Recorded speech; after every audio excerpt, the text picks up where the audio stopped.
I'm Gregory Thelian, and today I'm joined with Michelle Dick, and we just finished doing a little shoot, and I really wanted to create something meaningful with this session, and I was really happy when you reached out to me and told me your story.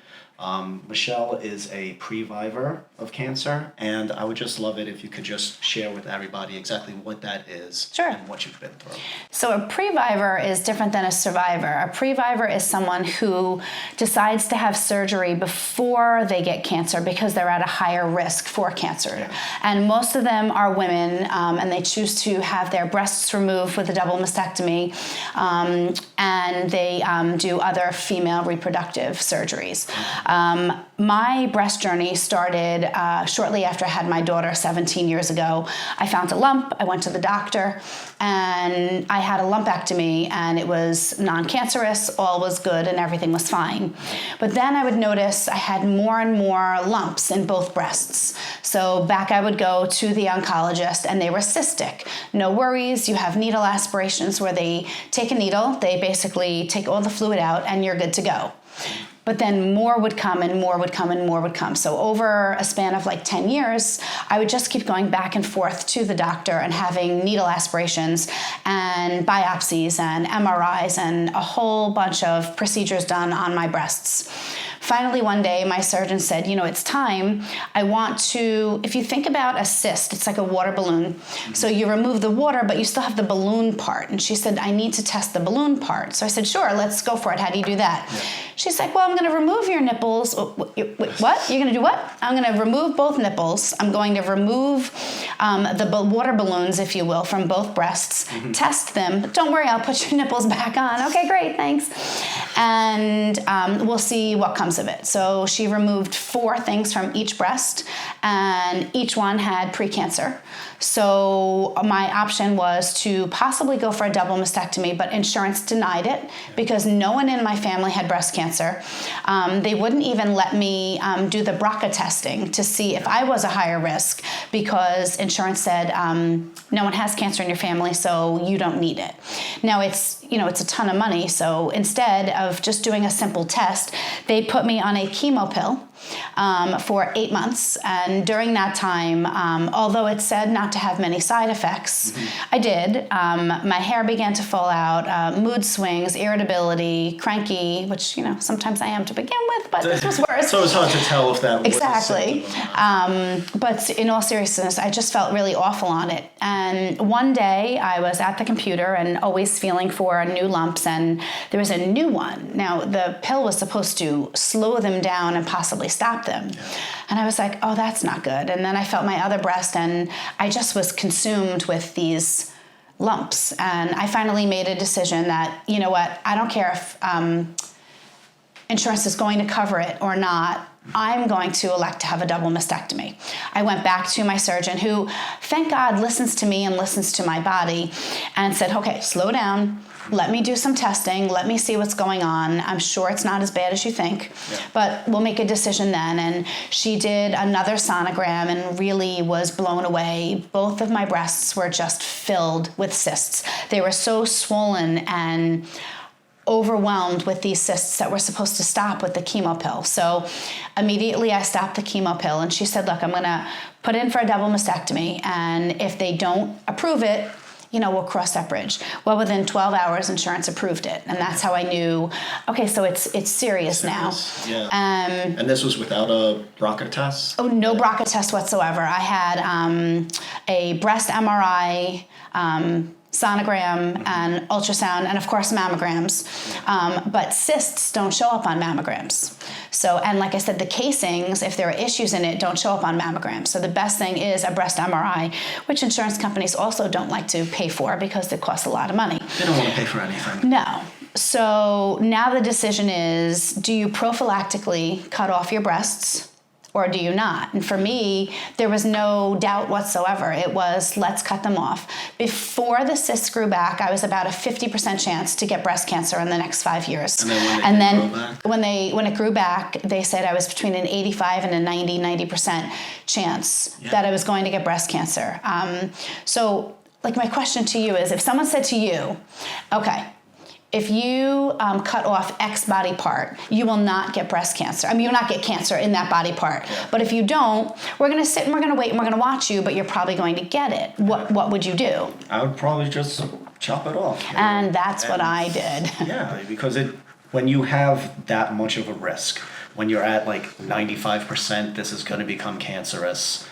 You want to stop that before it even became. Because once it becomes, then it could spread, and then you can only chop off so many body parts. Exactly. So I made the decision to do a prophylactic double mastectomy. Yeah. I had it done February 5 years ago, and the response was not what I thought it would be from some friends and other people in my life that were, well, why would you do that? Just what's the point of that?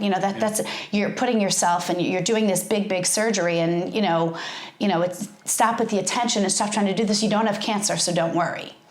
And they're right, I didn't have cancer. I had precancer that grew back, and when your doctor tells you, there's a really good chance you're going to have cancer.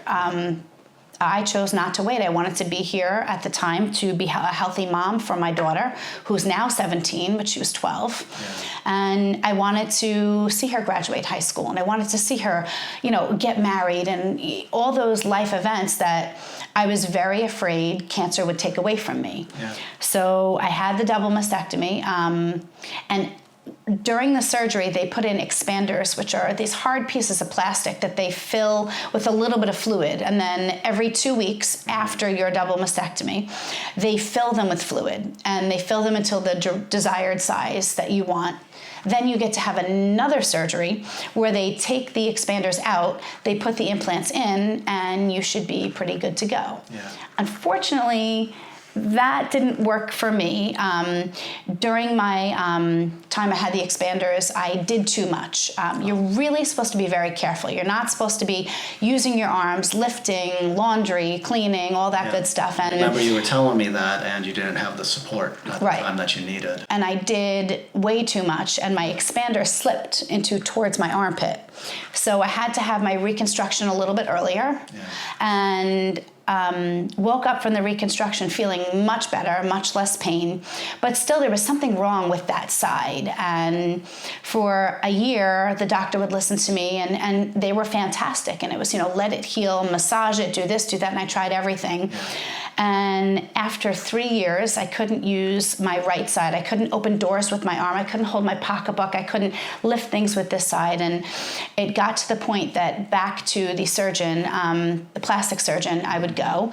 And she said, so I think that you need to have your implants taken out and different ones put in. So I had smooth, round implants. Okay. But was that silicone? They're both silicone. Okay. They were silicone, and they would slip. There was nothing to attach it to. So I had smaller textured, they're called gummies, and they kind of stick to you. Okay. And after that, for 3 weeks, that was last July, for 3 weeks I could do nothing. Like pretty much my arms had to stay like this, showering, eating, there was no driving, anything. Thank God I had the support of my husband and my daughter who just did everything for me, and I was able to actually heal where I didn't heal the first time. And for the first time ever, I could use my arms, and I could, I'm 98% pain-free, and it's fantastic. You've been through so much with all of this. It's like I don't even know how. I couldn't go through something. But you could. You say you can't. I guess. But you have children. Yes. So what's your choice? Exactly. What do? Do you just stay in bed and complain and whine about the pain, or do you continue being a father for your girls? And a husband to your wife. And it's funny because, some people do know that I just went through recent eye surgery. And for the first 2 weeks, I had to keep my head down between my legs for 50 minutes every hour. Wow. So I could only raise my head up for like 10 minutes out of the time. But even while I was doing that, like I would have my arms out and I would play games with my kids. Because you figure it out. Yeah, I was like, put something in daddy's hand, I'll guess what it is. And it's like, I entertained them like that. And you're right, you know, you just push through it and you do what you have to do. When I had the double mastectomy, it was a time that my daughter and I bonded even more of, all right, so it's time you learn how to cook. Yeah. So she made chicken cutlets, she made soup, she made sauce, she made everything.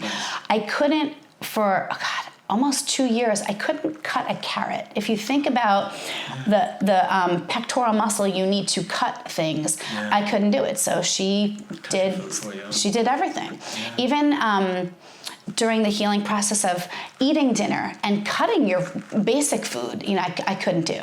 And during that whole 3 years, it was, you know, I'd sit there and you look at the food and you decide what you're going to eat based upon what you can cut, because I didn't want to go out to dinner with you, let's say, and be like, could you do me a favor? Could you please cut my chicken? Yeah. It was embarrassing. It was degrading, and I felt so awful that I chose to do this surgery that ended up causing me more difficulties, but I'm alive and here. You are, and the main thing that, like, you know, I was drawn about with your story is just how happy you are now and like how you overcame all of this. I am now. It took a long time to feel beautiful and sexual and desirable when they cut off your breasts, which are an intimate sexual part of a woman's body. Yeah.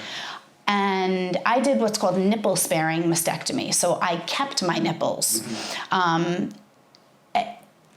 You wake up from your surgery and all I had were these little expanders. There are no breasts there. And you're like, okay. Yeah. And then the fills make them a little bigger, a little bigger, a little bigger. And then even when you first get your implants, it's, you know, they're like up here and they're big and you're swollen and they feel different. And, you know, to try to feel beautiful again. And when I was looking at your work and realizing, like, you know what, like, it's time that I keep looking at my inner beauty. My current husband, he allows me to realize that my beauty is from within. Yeah. It's not a body part. He believes that my scars are badges of honor and that I'm a warrior. And it's taken me to have him and my daughter realize that, you know what, I'm beautiful, whether I have fake breasts, real breasts, whatever. I mean, they're real because they're a part of me and they're who I am. Yeah. But to put myself out there to do a shoot to encourage other people that might be in the same boat or might be BRCA positive or, you know, might have such a high risk, to realize that you could be beautiful and intimate and sexual and have a picture taken of you to show your strength.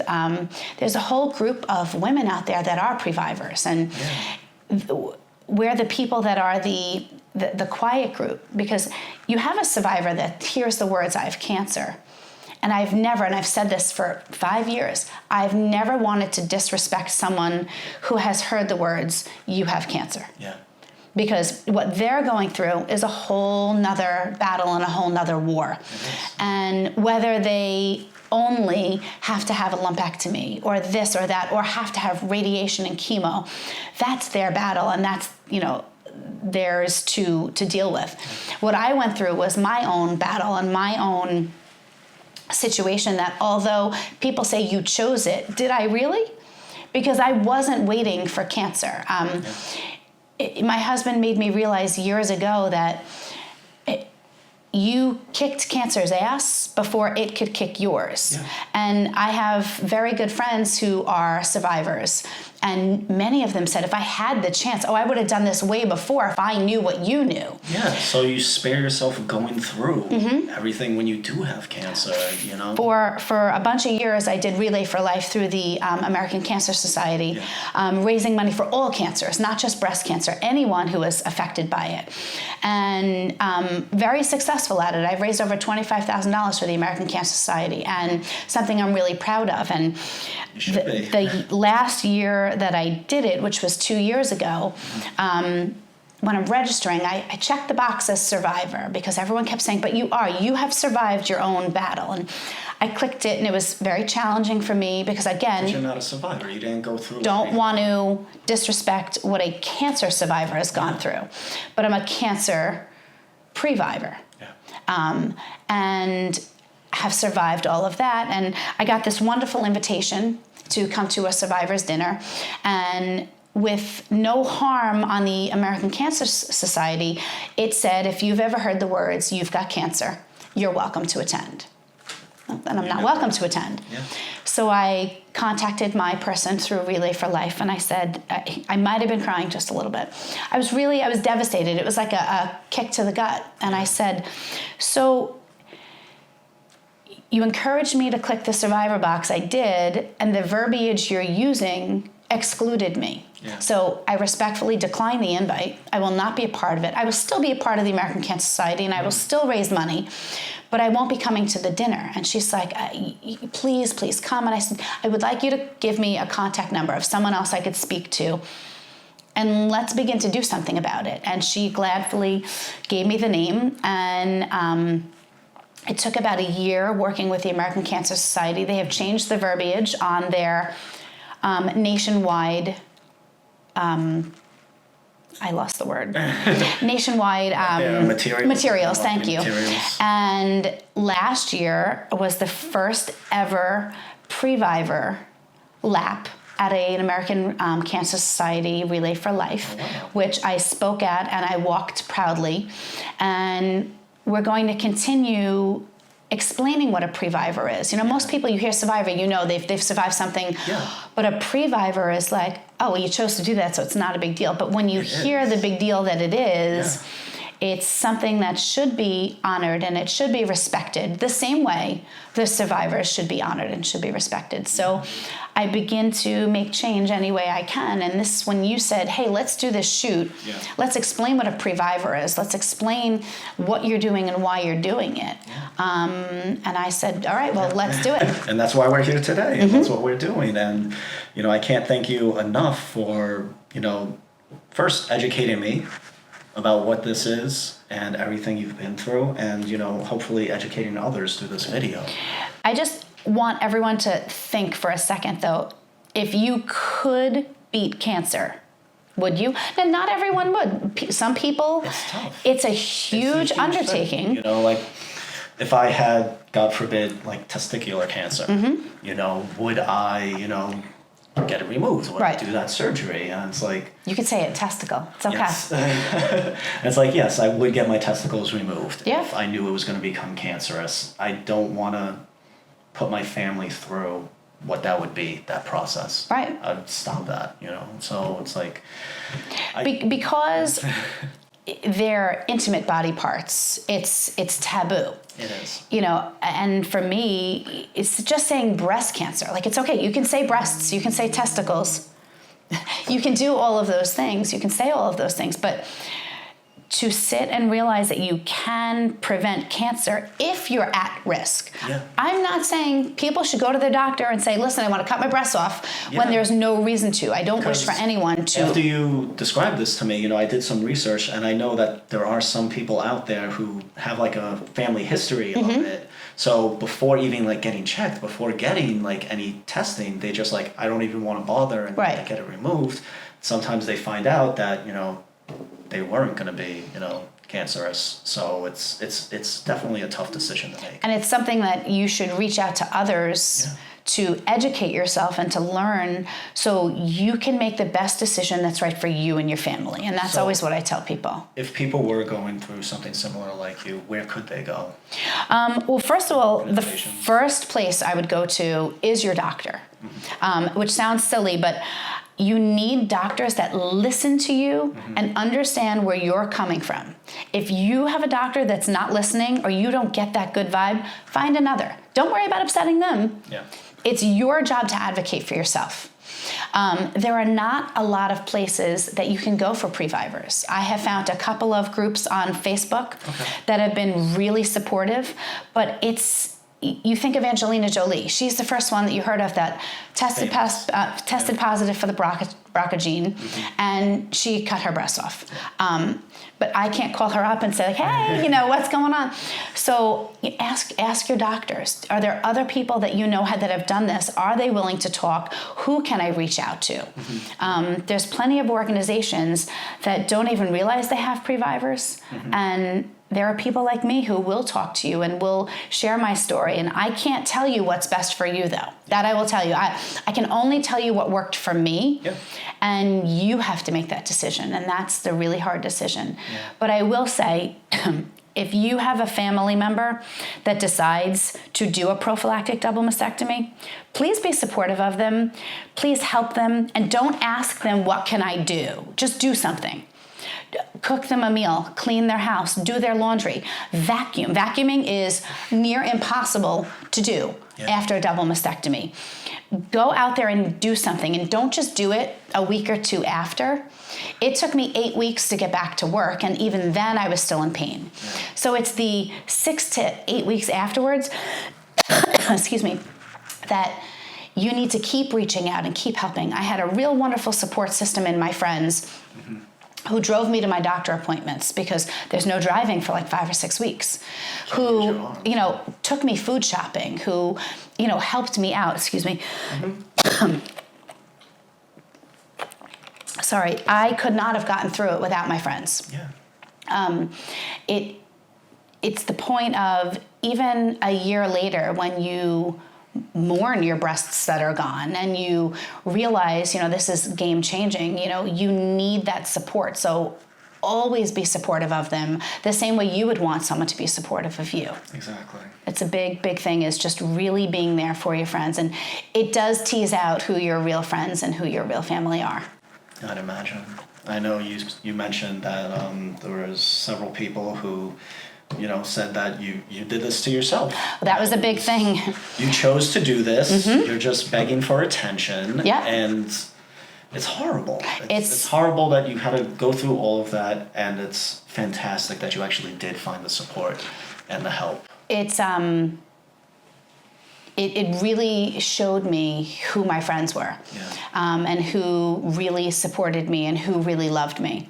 And now what I want to do is help others the same way that I can, just talking to someone about it and their experiences. I had a friend who had a double mastectomy from having breast cancer, and she kept saying to me, just get to the day 1 of week 5. Day 1 of week 5 of recovery, all of a sudden you're going to begin to feel better. And if I didn't have her 4 full weeks of feeling like crap, for me, and again, that's how my recovery was. Some people hopefully have it easier. And sure enough, the beginning of week 5, it was like, you begin turning that corner. So, turn to others, talk to others, and, find that support. And if you're not getting this support, they're out of your life for right now. You need to stick with the people who are positive and who are going to help you heal and who are going to love you. And, there have been comments about my scars, and, when I had the first surgery, there's scars around my nipples. I have scars under here. I have scars from here to here. They went in through my armpits to fill fat. They went in through my belly button. They went in through my C-section scar. Like, you'd be surprised what, your body looks like afterwards. And you need to have someone and people in your life that believe those scars are beautiful, because it helps you realize your inner and your outer beauty as well. And the other thing is, your scars are hardly noticeable now at this point. Yes. I know you mentioned you've done a lot to, smooth it out and make it nice, but, it's hardly noticeable. To you it is. Yeah. But knowing how I was before, and that's a whole different part of my life that's not even there anymore. Now it's my life in 2019, almost 2020, and living my best life with my daughter and my husband and my stepdaughter. It's time for us to enjoy our lives and to live, a good quality life, because I'm healthy and I don't have to worry about breast cancer. And that was the point of, becoming a Previvor, is not having to worry and wait anymore. Exactly. And, like what you just mentioned, like I don't see it, but you do. That's what I love doing with my photography, is actually showing people how I see them. I can't wait to see the pictures. I know. I can't wait to edit it. You know, we just finished the shoot and we started doing this video interview, but right after this, I'm going to get editing on them, and we got a lot of really good stuff. So It's amazing, you know, having a photographer who can see you in a different light that you see yourself, and you know, you're so positive, and you just made it so easy that, you know, I so appreciate it. You know, you're doing this to bring light to Previvors, but you're also continuing to help me heal. So I appreciate that, and thank you very much. I really appreciate you saying that. Like that means a lot to me. That's why I do this type of work. That's why I do this photography, because it does help people. It does change lives even. It does. You know, so I'm very I'm very humbled and happy that you allowed me to photograph you and to document this part of your life and to show your triumph over it. And that's what I really hope to capture with our photos today. Yeah, well, you had said that you want the photo to represent, what was it? I wanted to represent your strength. We actually had your hair blowing because I wanted to illustrate you moving. I wanted a movement in it, and I wanted you to be moving forward and moving past all of this. Mm-hmm. So that's why we were doing that. And I also wanted to show the lighter side of things. You know, I wanted to show that you can reach happiness after this, after you go through all of this. So, and that's where I'm at now, which is fantastic, and it's taken very special people in my life to achieve that and help me, and now you're included in that. So thank you. Thank you for saying that. It really means a lot to me. That is why I do this. So once again, I just want to thank you. You're welcome. For doing this interview, for doing this shoot. It's been fantastic. And you did mention that there are some Facebook groups. Yes. Are there any that you're a part of? One's called Young Previvors and one's called Previvors. And I think you have to answer 3 questions, you know, one of those, to make sure that you're not, you know, or you are who you say you are. And just, you know, you can ask questions, you can, you know, show pictures, and I'm looking forward to, you know, putting this in that group also. I mean, you know, even I just got a keychain and a card decal that says, you know, I'm a Previvor, and I was able to share it on that also. And it's just, you know, things to celebrate you. And when they ask questions that I have answers to, I feel like I'm doing something to help someone else also. And, you know, there's many different reasons to do a prophylactic double mastectomy. But we all have the same questions of, am I going to feel feminine again? Am I going to heal okay? And, you know, where do I go from here? And, you know, you'd be surprised of, you know, you need special bras afterwards. You have drains, so you have to figure out special clothing that will, you know, the drains can go into. And all of these questions that you have, you can find in certain groups that, you know, you're comfortable with. So that's fantastic. So we're definitely going to link to all those groups in the description of the video, so you can take a look there. Once again, Michelle, thank you so much. And thanks for having me. Thank you. All right.